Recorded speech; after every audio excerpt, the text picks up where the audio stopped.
I'm out on an early morning walk on Good Friday and it's a lovely morning, and I hope that your bank holiday has started well for you. A few years ago I had a couple of encounters with the police. The first was when we were broken into early one morning.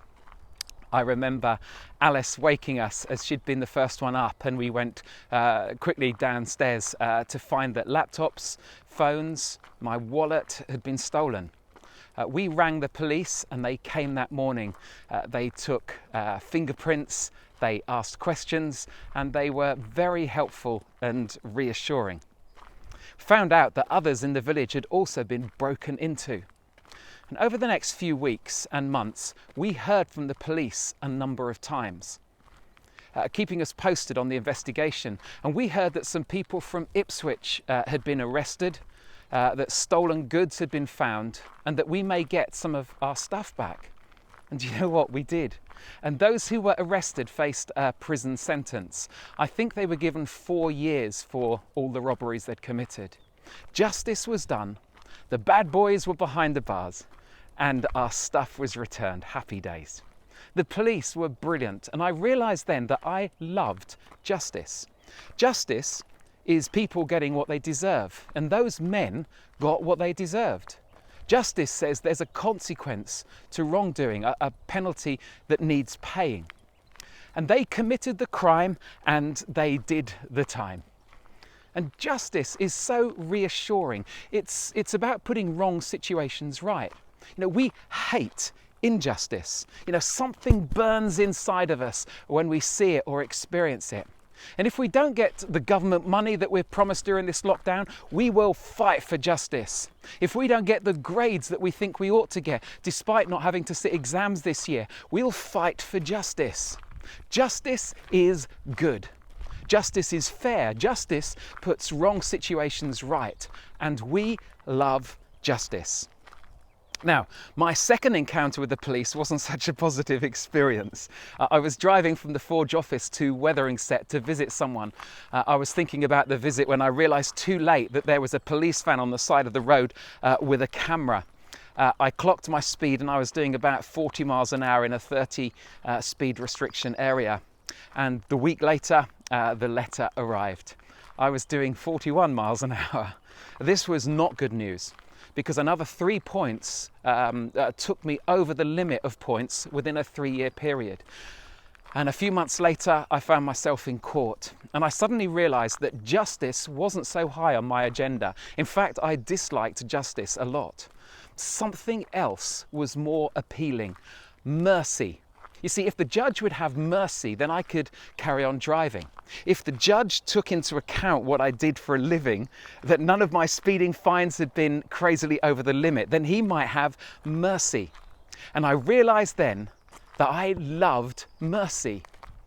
Now, if justice is about getting what you deserve, mercy is about not getting what you deserve.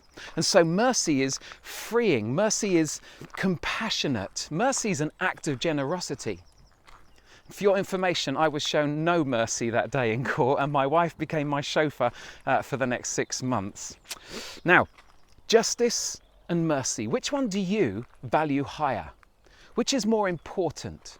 Because it seems to me that they're opposites. You can't have both. And if you pick and choose, then you're inconsistent, and like me, it's whatever brings advantage to me at the time. You see, justice or mercy, which one? Now, when it comes to thinking about God and what He's like, what do we hope He values more? Justice or mercy? Do we want Him to value what's right, to hold to account wrongdoing, to stand up for those who suffer under injustice? Do we want Him to be fair? Or do we want Him to show mercy, to be compassionate, to let people off, to not treat people as they deserve? Or do we want God to operate in a way that benefits us at the time, to be just when it's to our advantage and to show mercy when we mess up? Can God be just and merciful all at the same time? Can He do the impossible? Well, do you know what? Yes, He can. And Good Friday is the day He demonstrated it.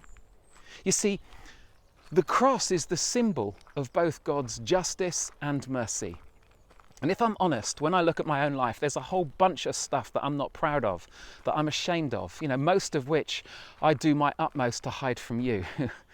My selfish behaviour, my bad attitudes, my hurtful words, my wrong actions. I'd love to call them mistakes, but they're not. Because for the majority of time, I choose to do them.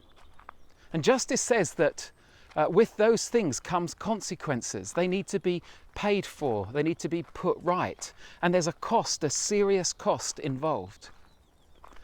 And yet God, in his incredible love for us, wants to show us mercy, to not treat us as we deserve. And so his solution is that someone else pays the penalty in our place. 700 years before Jesus came, what Jesus would achieve on the cross was predicted. Isaiah writes these words. Take a listen, because they are incredible. But the fact is, it was our pains he carried, our disfigurements, all the things wrong with us.